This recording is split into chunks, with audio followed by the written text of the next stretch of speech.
Hi, this is Andy for Virtual Photo Club. On this video we're going to be looking at shooting the moon.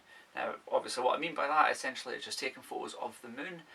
See quite often people saying that they can't get the photos, it comes out in just a big white blur, not getting the detail, they can't zoom in enough, it's always shaky, so we're going to look at a couple of different things to try and pinpoint those shots for you.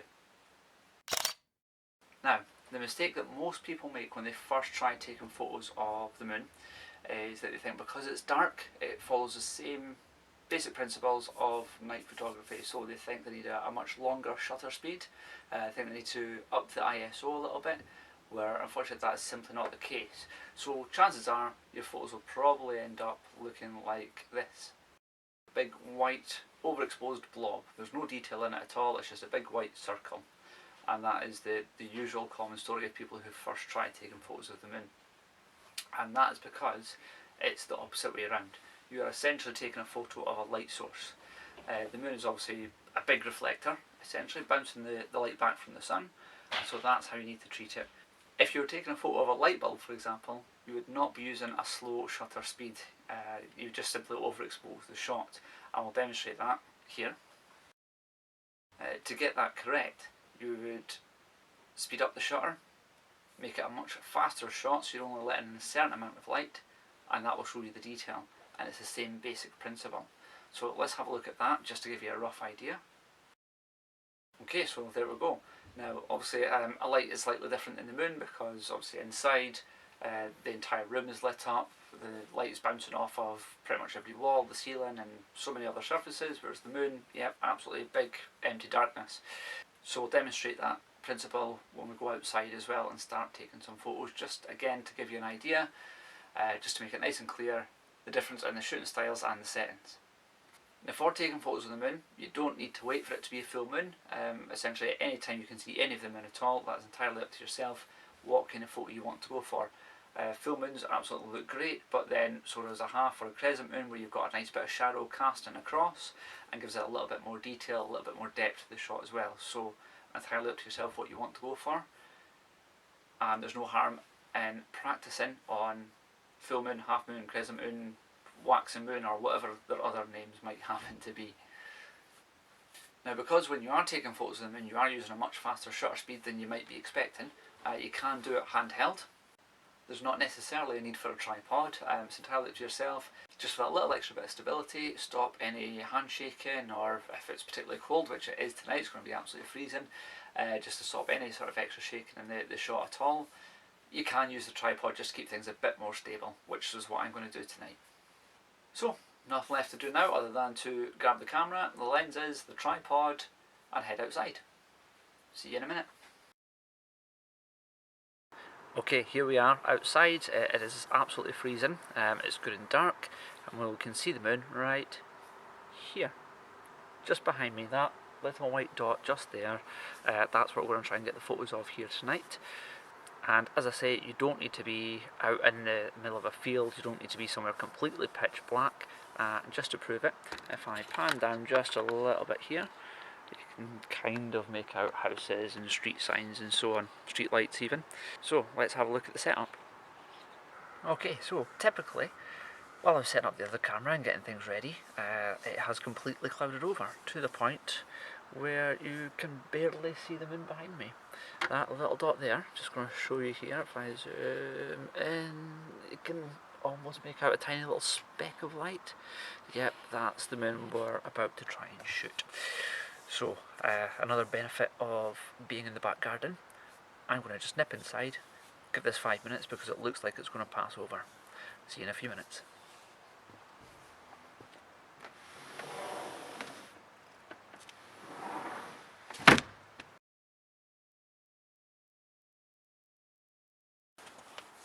Okay, so the cloud isn't passing, so we're going to crack on anyway, just to see what we can get. So, just as I was saying, just to dispel the myth a little of using nighttime settings, what I've got here is a shutter speed of 15 seconds. I've got my aperture wide open at 3.5 and my ISO at 3200. So if the light you see as well, it is shown as it's way overexposed. The meter is quite high up. So let me just flick this onto the viewfinder here. Get my focus on that little blurry dot.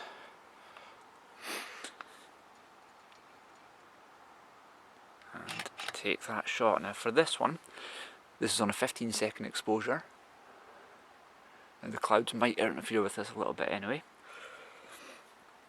But we're just going to see what comes through. And if things go to plan, you should see a horrendous white blur. That's pretty much what you're going to get.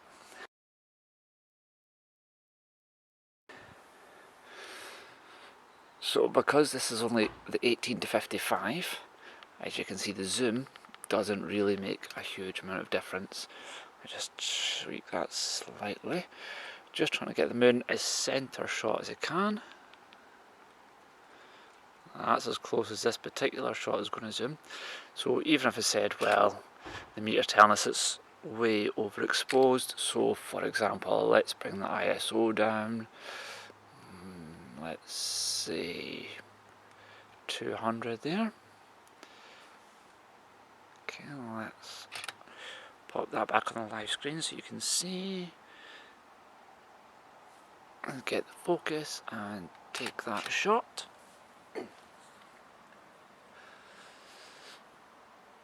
And again, within the 15 seconds, I'm expecting that to be quite a blur anyway. And there we go. Quite atmospheric, quite nice, but the moon itself is clearly an absolute blowout.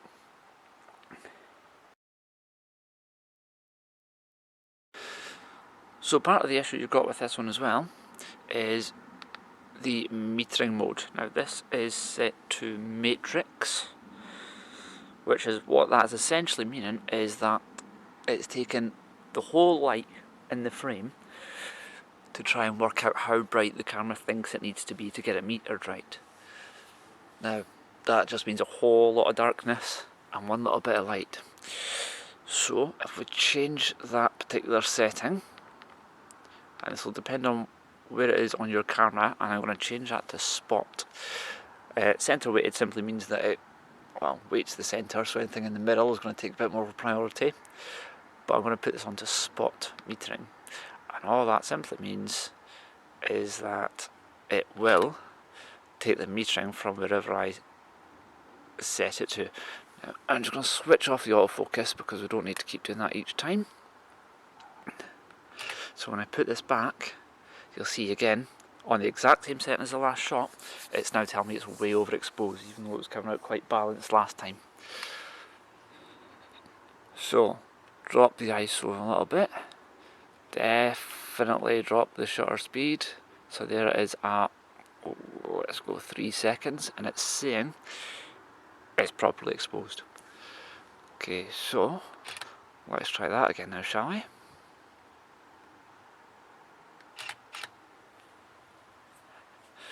That's only a couple of seconds, so that's it taken. And again, not too bad. Definitely don't have all the atmosphere to it. Let's bring that back up. Just zoom in a little. You can see the cloud coming through, but the moon itself is still a blur, and it's quite safe to say that this 18-55 lens is simply not cutting it. So, time to pull out one of the big guns. Okay, so what I'm going to do is switch out the lens. So as I say, I've been using the standard kit lens, the 18-55 so far, just to show what you can certainly attempt to get. Rookie mistake, always switch off the camera before taking the lens off, otherwise you get a static charge inside the lens. Now, this is your 18-55, this is my Tamron 70-300. So just to give you a bit of an idea here, this is both lenses, you can't even get it in the shot, both lenses fully extended on the zoom. So it's essentially twice the length. So that's only going out to 55mm, so you're not getting much zoom. There's 700. You're going to see a much bigger difference on this one. So let's set this up. switch them across, make sure they're lined up properly, switch that in there, and of course putting away the other lens, making sure the relevant covers are on it to keep it safe. Right, let's see what we get. Okay, so that's the bigger lens attached. What we'll do is, if we can just zoom in here, you'll see the difference. It gets a lot closer. Apologies, this tripod is not great. So we're just going to set the zoom and switch off the auto. Now I'm just going to switch back to the setting screen here. So again, even though the settings are essentially the same, it's telling me again it is way overexposed. So let's bring this down further. Let's bring this down to a third of a second. 2.5, there's quite a jump there. Seems to be happy about there. So let's try it on that one. Okay, just fix the focus there. Let's take that shot. Now it was a lot quicker, and I'm just going to use my controls just to zoom in a little bit here. Still an absolute white out blur, isn't it? So here's what we're going to do now. Actually, first of all, you can see how much this is shaking. So here's what we're going to do now. We're going to come back to the setting screen, and we're going to bring this right down, other way, to let's say a 200th of a second. Now it's telling me it is horrendously underexposed here. I am going to ignore that, and I'm going to take this shot. The focus is still in place. Okay, so we've got that set. Just going to square that up a little bit. I'm just going to take another shot here. Obviously a lot quicker, and look at that difference straight off. There's no glare around it. Let's just zoom into that.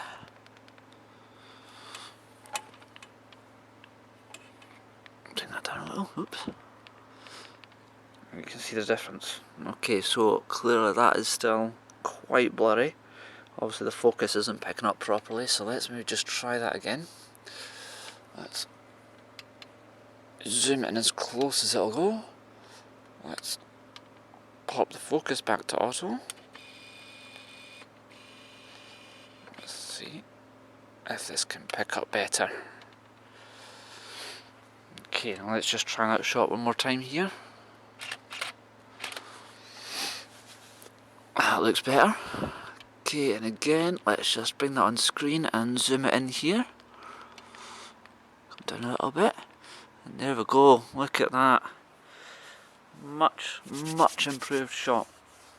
It's hard to see on the video, just with the exposure set, but we'll get that up on screen. Okay, let's just bring that out just a little, so you can even see if I come in here and come right zoomed in, you can actually see some of the craters on the moon as well. Now this is just with, as I say, a 300mm zoom lens on. You do get much bigger lenses, so how close you want to get, that's entirely up to yourself. This Tamron 7300 is a bit of a budget lens as well, so it's not the best glass out there. So again, depending on the lens, you will get sharper and closer images.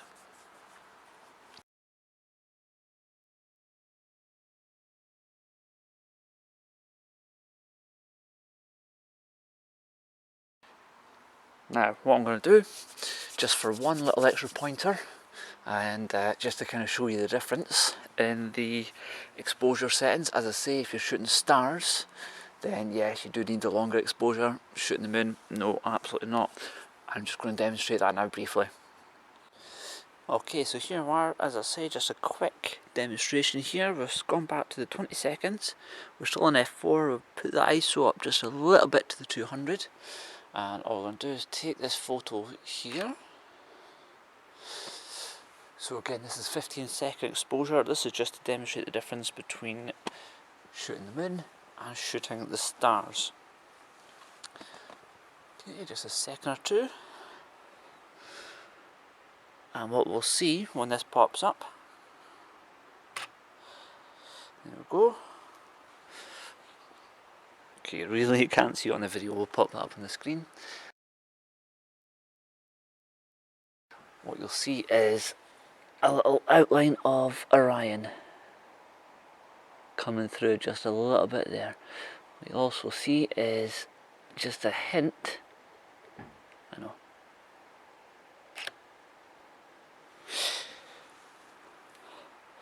what you'll also see there is a little hint of light pollution starting to come through, which is of course the main problem with long exposures at night time when you've got street lights and house lights and such like. It tends to be a particularly orangey glow. Whereas, for example, if we were to then bring back down to the same settings we were using of a 200th of a second, when trying to shoot stars, you get nothing but darkness. There we go.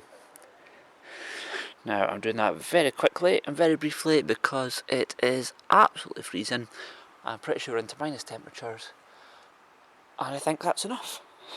There we go, guys. Okay, so there we go. That was how to take photos of the moon. Hopefully, again, as usual, that's been helpful for you. You've learned something from that. I would love to see your photos, so get into the group, into the virtual photo club. Post some of your own photos, whether you're a complete beginner or whether you're a dab hand at taking photos of the moon. Let's have a look. If you can, post your settings as well, and let's all learn from that for each other. If you're not already a member of the Virtual Photo Club, it is an online photo club set up designed to run like a local club, but obviously entirely online. It's ideal for anybody who can't make it to a local club, can't make the days, doesn't have one, anything like that at all. I'll post a link in the description down below the video here. Also, just to make sure that you get notifications when these new videos are posted, click subscribe, which is coming up at the end of the video or below the video itself just now. So for now, that's it from me. I'm Andy for Virtual Photo Club. Bye. Hi, this is Andy for Virtual Photo Club. It would help if I knew what I was going to say next. I think we need a higher shutter speed. Slower shutter speed. So the mistake that most people make when they first start off, they think they need a much slower shutter speed. If you were taking a photo of a light bulb, for example, you would not have a slow shutter speed. If you were taking a photo of a light bulb, for example, you would not be using a slow shutter speed. Mish money penny. Looking forward to seeing your photos. Something else.